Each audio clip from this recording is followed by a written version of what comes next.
नमस्कार दोस्तों, आपका अपने चैनल मनोज गुप्ता अकेडमी में आपका स्वागत है। दोस्तों, आज हम लोग कक्षा 10वीं के गणित भाग 1 में प्रश्न संग्रह 4.2 का बेसिक पार्ट करने वाले हैं। दोस्तों, अभी तक आप लोगों ने इस चैनल को सब्सक्राइब नहीं किया तो प्लीज सब्सक्राइब और चैनल लाइक कीजिए और अपने फ्रेंड्स के साथ शेयर कीजिए। दोस्तों, बाकी विषय के भी प्रश्न उत्तर के वीडियो बना करके अपलोड किया गया है, उसका लिंक आपको डिस्क्रिप्शन बॉक्स में दिया गया, आप लोग वहां पर जाकर के देख सकते हैं। तो आइए अब हम लोग चालू करते हैं प्रश्न संग्रह 4.2 का बेसिक पार्ट। यहाँ पे क्या बोल रहा है, आओ जाने हम लोग क्या जानने वाले हैं, व्यवसाय श्रृंखला में जीएसटी। तो कहने का क्या मतलब है, हम लोग यहाँ पे ये देखेंगे कि जीएसटी किस तरीके से लागू किया जाता है।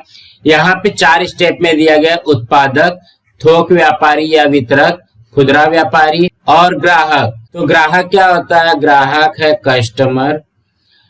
खुदरा व्यापारी क्या हो गया, ये हो गया रिटेलर। उसके बाद में यहाँ पे थोक व्यापारी दिया गया है, ये हो गया होलसेलर। उसके बाद में उत्पादक दिया गया, ये हो गया मैन्युफैक्चरर ना। तो कहने का क्या मतलब है, जो सामान बनाता है, जो सामान का उत्पादन करता है उसको उत्पादक कहते हैं। जो होलसेलर होता है उसको थोक व्यापारी कहेंगे। जो रिटेलर होता है, जो हमारे आसपास में दुकान होती है, उसको खुदरा व्यापारी बोलते हैं।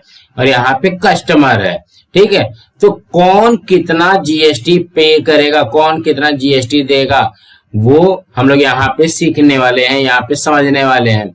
तो कहने का क्या मतलब, जैसे सपोज कर लो कि जो ग्राहक है, ग्राहक अगर 12% कोई भी सामान पे जीएसटी देता है तो खुदरा व्यापारी भी तो 12% देगा, यहाँ पे थोक व्यापारी भी 12% देगा। लेकिन किस पे देगा, अगर जैसे यहाँ पे ध्यान से देखते हैं 12% और यहाँ पे 12%, 12 ये 36% नहीं होगा। टोटल सामान का 12% ही जो है वो गवर्नमेंट के पास में, सरकार के पास में जाएगी। तो ये कैसे कैलकुलेट करते हैं, कैसे इसकी गणना करते हैं, यहाँ पे हम लोग देखेंगे। देखोगे यहाँ पे उदाहरण से बताया गया है, व्यवसाय श्रृंखला में जीएसटी का निर्धारण तथा शासन को जमा किस प्रकार करते हैं, उदाहरण से देखेंगे। उदाहरण में क्या बोल रहा है, माना किसी उत्पादक ने थोक व्यापारी को एक घड़ी लाभ सहित 200 रुपए में बेची। थोक व्यापारी ने खुदरा व्यापारी को 300 रुपए में तथा खुदरा व्यापारी ने ग्राहक को वह घड़ी 400 रुपयों में बेची। जीएसटी की दर 12% है। तो उत्पादक, थोक और खुदरा व्यापारी निम्नानुसार इनपुट टैक्स क्रेडिट ले करके शेष टैक्स का भुगतान किस प्रकार करते हैं, निम्नलिखित प्रवाह तालिका से अध्ययन कीजिए। तो कहने का क्या मतलब है, जो हमारा उत्पादक है, उत्पादक जो है उसने क्या किया, थोक व्यापारी को घड़ी बेचा है। थोक व्यापारी को घड़ी बेचा है कितने रुपए में, 200 रुपए में। थोक व्यापारी ने किसको बेचा, खुदरा व्यापारी को। खुदरा व्यापारी को थोक व्यापारी ने बेचा है 300 रुपए में। अब क्या दिया गया, खुदरा व्यापारी ने ग्राहक को बेचा है 400 रुपए में। तो यहाँ पे किस तरीके से जीएसटी निकाल करके फिर गवर्नमेंट को देना है, सरकार को देना है। तो यहाँ पे देखोगे स्पष्टीकरण में क्या बोल रहा है, उत्पादक से घड़ी ग्राहक तक पहुंचने में 3 व्यवहार होते हैं। देखो यहाँ पे 3 व्यवहार हुआ है, मतलब 1 बार में, 2 बार में, 3 बार में। हर व्यवहार में किया गया निर्धारण जमा कर राज्य शासन तथा केंद्र शासन को कैसे प्राप्त होगा। राज्य शासन मतलब एसजीएसटी और केंद्र शासन मतलब सीजीएसटी। कैसे निकलेगा, यह निम्नलिखित प्रवाह आकृति तख्ता में दर्शाया गया है, उसे संपूर्ण सारणी में आगे दिया गया है। अभी आप देखोगे 200 का 12% निकालेंगे, उसके बाद में यहाँ पे 300 का 12% निकालेंगे, उसके बाद में 400 का भी 12% निकालेंगे। तो देखोगे, निकालोगे तो ये कितना हो जाएगा, देखोगे 200 का 12% कितना हो जाएगा, यहाँ पे निकालते 200 गुणे 12%, तो ये हो जाएगा 24 रुपया ना। उसके बाद में 300 का 12% निकालते, 300 गुणे 12%, ये इससे कट जाएगा 3 बार में, 12 3 36 रुपया। ये क्या हो जाएगा, 400 गुणे 12%, तो ये वाला इससे कटेगा 4 बार में, 12 चौक 48 रुपया। इस तरीके से दिया गया। तो क्या होगा, 48 रुपए में से 36 रुपया माइनस करने के बाद में कितना आएगा, 12 रुपया आ जाएगा। ये तो आ जाएगा गवर्नमेंट के पास में। फिर 36 रुपए में से 24 रुपया माइनस करने के बाद में कितना आ जाएगा, ये आ जाएगा 12 रुपया। और ये जो 24 रुपया है, ये तो उत्पादक जीएसटी के रूप में देगा, तो ये 24 रुपया आ जाएगा। देखो कि 24 12 36 36 12 यह आ गया 48 रुपया। तो ग्राहक ने कितना दिया था? 48 रुपया दिया था, वही 48 रुपया गवर्नमेंट के पास में पहुंचेगा। तो कहने का क्या मतलब है, ये सब जरिया है, ये सब अपना अपना जीएसटी पे करते हैं, लेकिन लास्ट में गवर्नमेंट के पास में कितना रुपया पहुंचेगा? जो ग्राहक दिया रहता है वही अमाउंट वहां पे पहुंचेगी। देखोगे वही तख्ता यहाँ पे भी बना करके दिया गया। उत्पादक है, थोक व्यापारी है, खुदरा व्यापारी है, ग्राहक है। 400 रुपया में बेच रहा है, यहाँ पे 300 रुपए में बेच रहा है, 200 रुपए में बेच रहा है। इसका प्रतिशत निकाल दिया, 200 का 12% 24 रुपया, 300 का 12% 36 रुपया और 400 का 12% 48 रुपया। तो देखोगे 48 में से 36 को माइनस करेंगे तो ये 12 रुपया गवर्नमेंट के पास जाएगा। फिर 36 में से 24 माइनस करेंगे, ये 12 रुपया, और जो उत्पादक भेजेगा 24 रुपया, वो 24 12 और 12 ये टोटल हो गया जीएसटी का अमाउंट 48 रुपया। तो 48 रुपये में आधा सीजीएसटी हो जाता है और आधा एसजीएसटी हो जाता है। तो उपरोक्त व्यवहार में 3 अलग अलग आर्थिक व्यवहार एक ही राज्य में हुए हैं। प्रत्येक के कर बीजक में जीएसटी का निर्धारण समझने के लिए संक्षेप में निम्नानुसार दिया गया, मतलब आगे और भी हमको दिया गया है। अब यहाँ पे क्या बोल रहा है, कर बीजक 1 में जीएसटी निर्धारण, मतलब जो उत्पादक के लिए बना था उसमें कैसा आ जाएगा, 200 रुपए का घड़ी है तो 200 रुपए का 12%, सीजीएसटी 6% लगेगा, एसजीएसटी 6% लगेगा ना। तो यहाँ पे देखोगे ये क्या दिया गया, उत्पादक का कर बीजक, मतलब यहाँ पे B2B, मतलब ये बिजनेस टू बिजनेस बिल हो जाएगा। फिर यहाँ पे कर बीजक 2 में जीएसटी निर्धारण, घड़ी का मूल्य कितना है, 300 रुपए और 12% जीएसटी लगेगा, तो सीजीएसटी 6%, एसजीएसटी 6% हो जाएगा। यहाँ पे देखोगे ये टोटल कीमत इतनी आ गई। ये क्या है, थोक व्यापारी का कर बीजक, मतलब बिजनेस टू बिजनेस आ जाएगा यहाँ पे।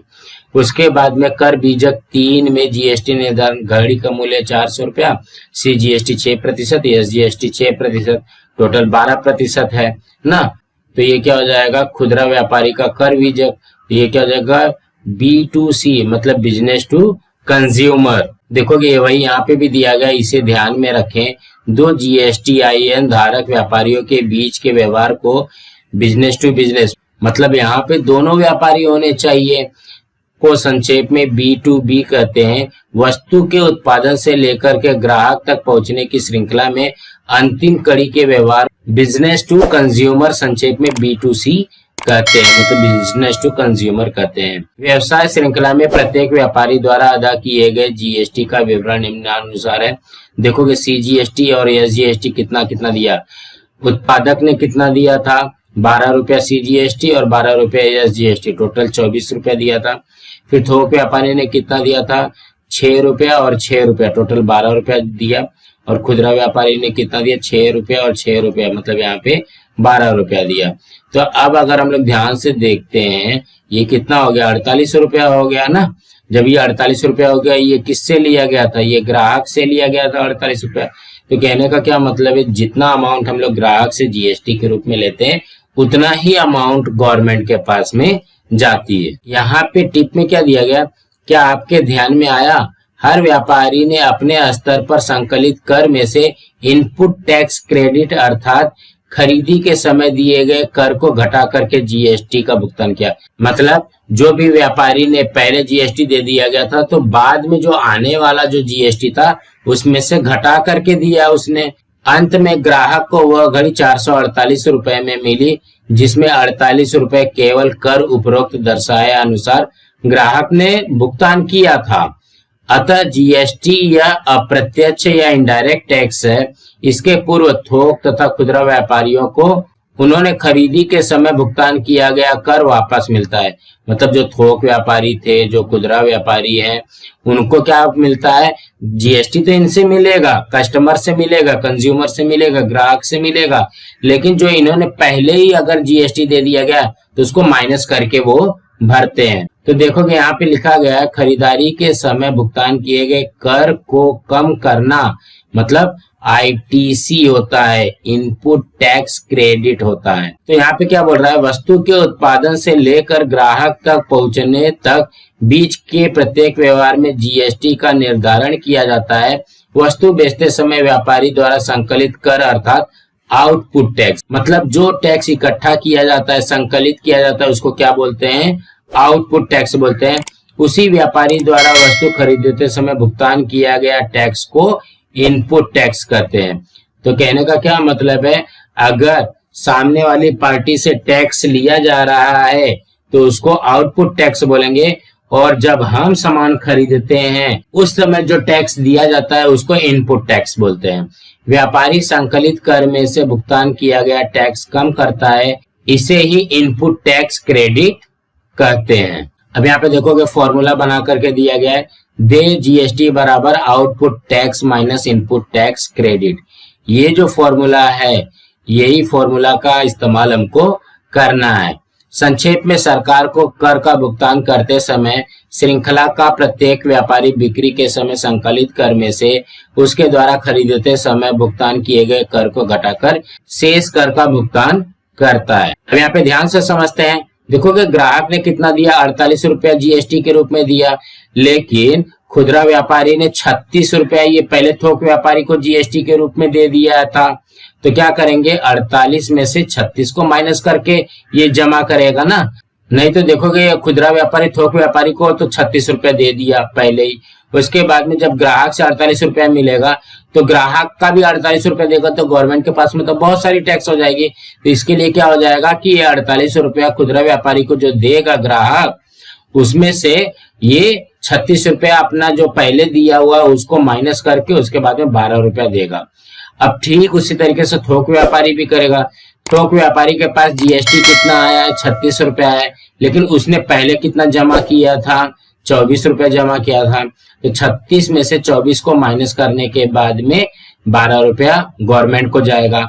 अब यहाँ पे देखोगे उत्पादक के लिए देखते हैं, तो उत्पादक के पास कितना आया, 24 रुपया आया, लेकिन उत्पादक ने किसी और को दिया क्या, जीएसटी नहीं दिया है। तो ये जो 24 रुपया है ये पूरा का पूरा जीएसटी गवर्नमेंट के पास में चले जाएगा। तो कहने का क्या मतलब है, ये हमारा क्या है 36 रुपया, जो ये वाले हिसाब में देखा जाएगा, ये 36 रुपया क्या है, ये आउटपुट टैक्स है, और ये जो 24 रुपया है वो इनपुट टैक्स क्रेडिट है। 48 रुपया क्या है, ये आउटपुट टैक्स है, और ये जो 36 रुपया है ये क्या है, इनपुट टैक्स क्रेडिट है। अब सीधा यहाँ पे हल किए गए उदाहरण देखते हैं। उदाहरण नंबर 1 में क्या बोल रहा है, श्री रोहित एक खुदरा व्यापारी है, उन्होंने वस्तु खरीदते समय 6,500 रुपए जीएसटी का भुगतान किया तथा बिक्री के समय 8,000 रुपए संकलित किए। तो पहला इनपुट टैक्स और आउटपुट टैक्स कितना होगा, दूसरा श्री रोहित को इनपुट टैक्स क्रेडिट कितने रुपए मिलेगा, तीसरा उनकी देय जीएसटी ज्ञात कीजिए, और चौथा केंद्र तथा राज्य सरकार का देय कर ज्ञात कीजिए। देखोगे यहाँ पे भले 4 प्रश्न दिया गया है ना, 4 प्रश्न जैसा कुछ नहीं है। देखोगे अब भी जस्ट हमने देखा कि जो जीएसटी दिया जाता है वो क्या होता है, वो इनपुट टैक्स हो जाएगा। देखोगे यही लिखा है ना, खरीदते समय 6,500 रुपए जीएसटी का भुगतान किया है, और जो जीएसटी इकट्ठा किया जाता है वो क्या हो जाता है, आउटपुट टैक्स हो जाता है। ठीक, ये ध्यान में रखना। ये पहले प्रश्न का हो गया। अब क्या बोल रहा है, श्री रोहित को इनपुट टैक्स क्रेडिट कितने रुपए मिलेगा, तो इनपुट टैक्स क्रेडिट भी यही होगा। देखो ये जब इनपुट टैक्स है तो ये इनपुट टैक्स क्रेडिट हो जाएगा। तीसरे में क्या दिया गया, देय जीएसटी याद कीजिए। देय जीएसटी का मतलब क्या होगा, output tax minus input tax ना। तो आउटपुट टैक्स कितना है, 8,000 है, यहाँ पे 6,500 है। उसके बाद में केंद्र तथा राज्य सरकार को देय कर ज्ञात कीजिए, मतलब यहाँ पे हमको सीजीएसटी और एसजीएसटी निकालना है। इसी तरीके से आएगा। तो कहने का क्या मतलब है, यहाँ पे देखोगे वही हल करके दिया गया है। श्री रोहित का देय कर अर्थात शासन को उनके द्वारा भुगतान किया जाने वाला कर, पहला बिक्री के समय संकलित कर को क्या कहते हैं, आउटपुट टैक्स कहते हैं। देखोगे यहाँ पे ये 8,000 रुपया आउटपुट टैक्स हो जाएगा। दूसरा खरीदते समय दिया गया कर को इनपुट टैक्स कहते हैं, 6,500 आ जाएगा, और इनपुट टैक्स क्रेडिट भी आ जाएगा 6,500। अब देय जीएसटी क्या हो जाएगी, यहाँ पे एक देय कर लिखा हुआ है, आप लोग देय जीएसटी भी लिख सकते हैं। संकलित कर मतलब यहाँ पे आउटपुट टैक्स और इनपुट टैक्स क्रेडिट माइनस करना है। तो 8,000 में से 6,500 माइनस करेंगे तो कितना हो जाएगा, 1,500 रुपया जीएसटी देगा। और केंद्र का देय कर कितना हो जाएगा, हमारा सीजीएसटी हो जाएगा, जीएसटी बटे में 2, इसको हल करेंगे तो 750 रुपया। और राज्य का कर मतलब एसजीएसटी भी आ जाएगा 750 रुपए। अब दूसरे उदाहरण में क्या बोल रहा है, मेसर्स जय केमिकल ने 800 रुपए करपात्र मूल्य का लिक्विड सोप खरीदा तथा ग्राहक को 10,000 रुपए करपात्र मूल्य पर बेचा। जीएसटी की दर 18% हो तो मेसर्स जय केमिकल्स का केंद्र को देकर और राज्य को देकर, मतलब यहाँ पे सीजीएसटी, जहाँ पे केंद्र रहेगा वो सीजीएसटी, जहाँ पे राज्य रहेगा एसजीएसटी हो जाएगा, एसजीएसटी कर ज्ञात कीजिए। तो यहाँ पे देखो कि पहले वाले उदाहरण में हमको डायरेक्टली दिया गया था कि भाई जीएसटी इतना दिया गया है या जीएसटी इतना कलेक्ट किया गया। यहाँ पे करपात्र मूल्य दिया गया है और जीएसटी का दर दिया गया, हमको जीएसटी का दर पहले निकालना पड़ेगा। यहाँ पे देखोगे हल में क्या दिया गया, खरीदते समय दिया गया इनपुट टैक्स क्या हो जाएगा, 8,000 रुपए खरीदी पर 18% की दर से जीएसटी दिया जा रहा है। तो ये क्या हो जाएगा, 8,000 का 18% हो जाएगा, तो ये 20 से कट जाएगा, 18 8 144 और यहाँ पे 0 1440 रुपया ये हमारा क्या हो जाएगा, इनपुट टैक्स क्रेडिट हो जाएगा। अब आउटपुट टैक्स निकालेंगे क्या, बिक्री के समय संकलित कर, बिक्री कितने का किया है, 10,000 रुपए का, तो 10,000 रुपए का 18% निकालेंगे तो ये 20 से कट जाएगा, 18 एकम 18 और 20, मतलब हमारा आउटपुट टैक्स कितना हो जाएगा, 1800 रुपया।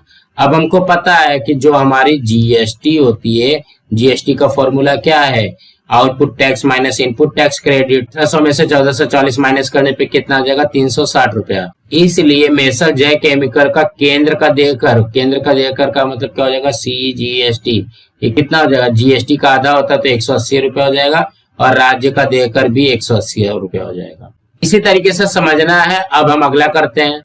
उदाहरण नंबर 3 में क्या बोल रहा है, मेसर्स जय केमिकल ने 8,000 रुपए कर सहित लिक्विड सोप खरीदा तथा ग्राहक को 10,000 रुपए कर सहित बेचा। तो जय केमिकल्स का केंद्र का देकर तथा राज्य का देकर ज्ञात कीजिए। तो केंद्र का रहेगा तो क्या हो जाएगा, सीजीएसटी, और राज्य का रहेगा तो क्या हो जाएगा, एसजीएसटी। और क्या बोल रहा है, यहाँ की दर 18% है। यहाँ पे देखोगे, यहाँ पे क्या बोल रहा है, 8,000 रुपए में कर सहित है, मतलब इसके अंदर टैक्स भी है। तो कहने का क्या मतलब है, यहाँ पे करपात्र मूल्य भी है और जीएसटी भी है। उसी तरीके से 10,000 रुपए में भी करपात्र मूल्य भी है और जीएसटी भी है, मतलब दो के दोनों है। तो सबसे पहले हमको जीएसटी निकाल लेना है। जीएसटी निकालने के बाद में अभी तो डिसाइड करेंगे ना कि सीजीएसटी क्या है और एसजीएसटी क्या है। देखोगे यहाँ पे हल में कैसे दिया गया है, उदाहरण में वस्तु का मूल्य कर सहित दिया गया है। यह बात ध्यान में रखें। तो वस्तु का कर सहित मूल्य बराबर क्या होता है, करपात्र मूल्य धन जीएसटी मतलब कर।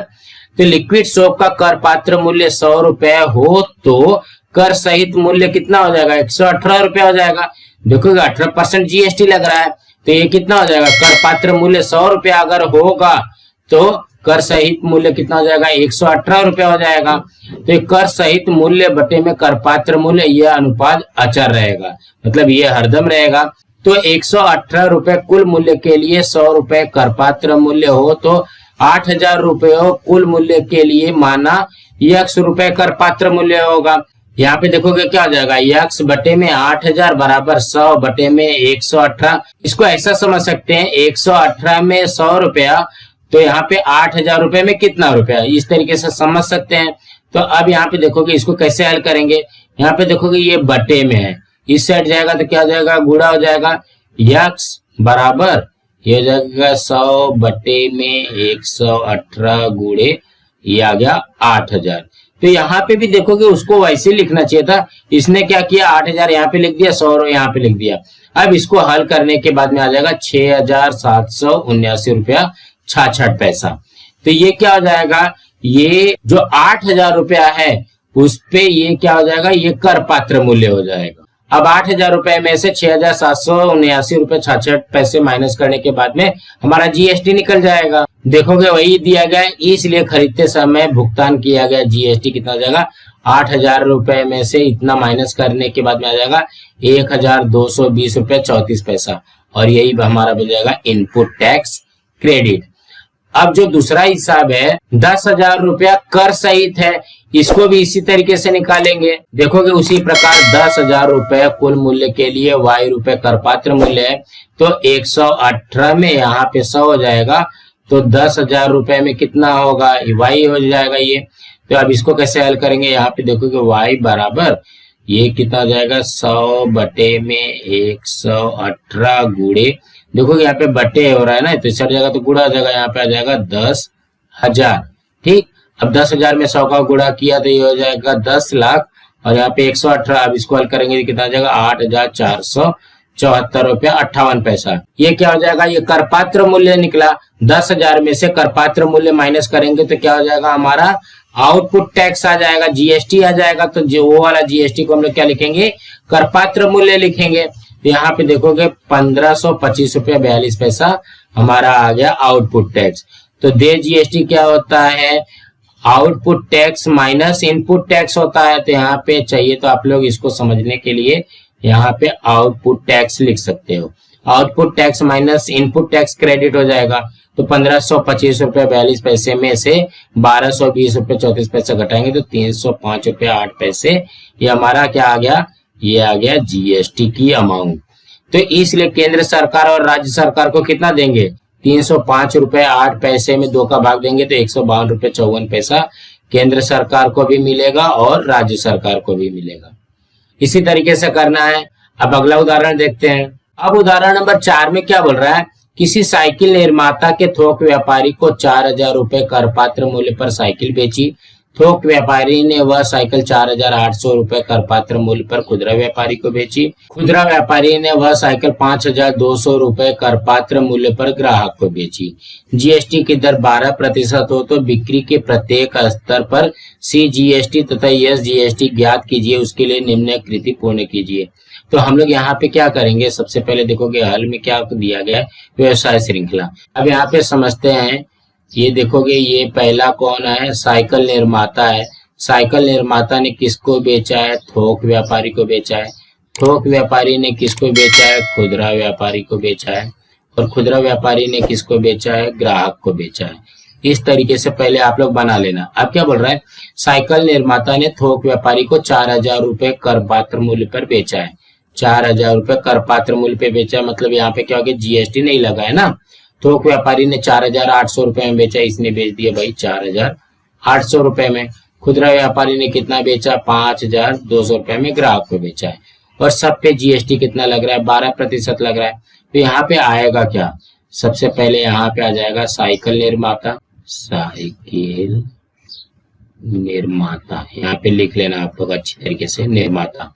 ये कौन आ जाएगा, थोक व्यापारी। थोक व्यापारी। इसके बाद में ये कौन है, खुदरा व्यापारी। खुदरा व्यापारी। और ये कौन है, ये है ग्राहक। इस तरीके से आएगा। अब क्या बोल रहा है, निर्माता द्वारा बिक्री के समय संकलित कर, मतलब 4,000 रुपए का 12%। देखोगे 4,000 का 12% कौन कर रहा है, निर्माता, मतलब साइकिल निर्माता है। यहाँ पे क्या करेंगे, 4,000 का 12% कुछ इस तरीके से हो जाएगा। ये 2 जीरो से कट गया, 12 चौक 48, ये कितना हो जाएगा, 480 रुपया हो जाएगा ना। अब निर्माता का देकर देखोगे आ गया 480 रुपया। अब थोक व्यापारी का निकाल दे। थोक व्यापारी द्वारा बिक्री के समय संकलित कर कितना हो जाएगा, 4,800 का 12%। इसको भी निकाल करके देखते हैं सही है कि नहीं। 4,800 का 12%, ये 2 जीरो से कट गया। 48 में 12 का गुणा करेंगे तो कितना आ जाएगा, 576 रुपया। इसलिए थोक व्यापारी का देय कर कितना हो जाएगा, थोक व्यापारी द्वारा संकलित कर, मतलब यहाँ पे आउटपुट टैक्स हो जाएगा और यहाँ पे इनपुट टैक्स क्रेडिट हो जाएगा। तो ये हो जाएगा 96 रुपया ना। 576 में से 480 को घटाएंगे, 96 रुपया। अब खुदरा व्यापारी का निकालते हैं। खुदरा व्यापारी द्वारा निर्धारित कर जीएसटी 5,200 का 12%। तो यहाँ पे निकालते हैं 5,200 का 12%। ये 2 जीरो से कट गया। अब 52 में 12 का गुणा करना है। 12 दूनी 24, हासिल 2, 12 पंचे 60, 60 और 2 ये आ गया 62, 624 रुपया। यहाँ पे लिखेंगे 624 रुपया। इसलिए खुदरा व्यापारी द्वारा देय जीएसटी कितना हो जाएगा, उसका आउटपुट टैक्स माइनस उसका इनपुट टैक्स क्रेडिट हो जाएगा। तो ये क्या बन जाएगा, इसका आउटपुट टैक्स बनेगा 624 रुपया। और साइकिल को खरीदते समय इसने कितना टैक्स दिया था, 576 रुपया दिया था। तो ये हो जाएगा 576 रुपया। ना। तो 624 में 576 को माइनस करोगे तो कितना हो जाएगा, ये हो जाएगा 14 में से 6 गया 8, यहाँ पे आए 11 में से 7 गया 4, यह आ जाएगा 48 रुपया। अब यहाँ पे क्या बोल रहा है, व्यापार श्रृंखला में जीएसटी का भुगतान विवरण यहाँ पे हमको बनाना है। यहाँ पे देखो कि व्यक्ति में कौन कौन सा पकड़ना है, उत्पादक, निर्माता, थोक व्यापारी, दुकानदार ना। तो दे जीएसटी कितना आया था उत्पादक का 480, तो यहाँ पे सी जीएसटी 240 रहेगा, तो एस जीएसटी भी 240 हो जाएगा, आधा आधा हो जाएगा। थोक व्यापारी का कितना आया था 96 रुपया, तो ये हो जाएगा 48 रुपया, और यहाँ पे भी आ जाएगा 48 रुपया। तो खुदरा व्यापारी का कितना है 48 रुपया है, तो ये कितना आ जाएगा, ये 24 रुपया हो जाएगा, और ये भी 24 रुपया हो जाएगा। अब इसको जोड़ देते हैं, देखोगे यहाँ पे कुल लिखा हुआ है, तो देखोगे 6 8 14 हासिल 1, 8 1 9 9 9 18, 18 4 22, 22 का 2 हासिल 2, 4 2 6, ये आ गया 624 रुपया। उसके बाद में सीजीएसटी कितना आ जाएगा 8 4 12 हासिल 1, 4 1 5 4 9 2 11 हासिल 1, ये आ जाएगा 312 रुपया, तो ये भी आ जाएगा 312 रुपया। अब यहाँ पे क्या बोल रहा है, थोड़ा सोचें। पहले में क्या बोल रहा है सोचने के लिए, माना किसी व्यापारी द्वारा जुलाई महीने में संकलित आउटपुट टैक्स उसके इनपुट टैक्स क्रेडिट के समान हो, तो कर का मापन कितना होगा। देखोगे आउटपुट और इनपुट दोनों समान है, तो हमारे पास फॉर्मूला क्या होता है जीएसटी देने का, output tax minus input tax. तो अगर समान रहेगा तो क्या हो जाएगा, आउटपुट टैक्स में से इनपुट टैक्स को माइनस करेंगे तो यहाँ पे 0 रुपया देना पड़ेगा उसको ना, मतलब कुछ भी नहीं देना पड़ेगा। और दूसरे में क्या बोल रहा है, माना किसी व्यापारी का जुलाई महीने का आउटपुट टैक्स इनपुट टैक्स से कम हो, ऐसे समय कर की गणना कैसे की जाती है। तो देखो कि जितना भी आउटपुट टैक्स है, देखो कि आउटपुट टैक्स हरदम ज्यादा होना चाहिए। अगर पता चला कि आउटपुट टैक्स कम है इनपुट टैक्स ज्यादा है, तो क्या करेंगे, इस महीने का भी हिसाब हम लोग अगले महीने में करेंगे। कब करेंगे, अगले बार में करेंगे, अगले महीने में करेंगे। सो दोस्तों इसी तरीके से समझना था। दोस्तों आज हमारा यहाँ पे 4.2 का बेसिक पार्ट कंप्लीट हुआ। दोस्तों आप लोगों को ये वीडियो कैसा लगा आप लोग कमेंट बॉक्स में जरूर लिख करके बताइए, और इस वीडियो को ज्यादा से ज्यादा लाइक कीजिए, अपने फ्रेंड्स के साथ शेयर कीजिए, ताकि उनको भी प्रश्न संग्रह 4.2 का बेसिक पार्ट मिल सके, और इस चैनल को सब्सक्राइब कीजिए। नमस्कार दोस्तों।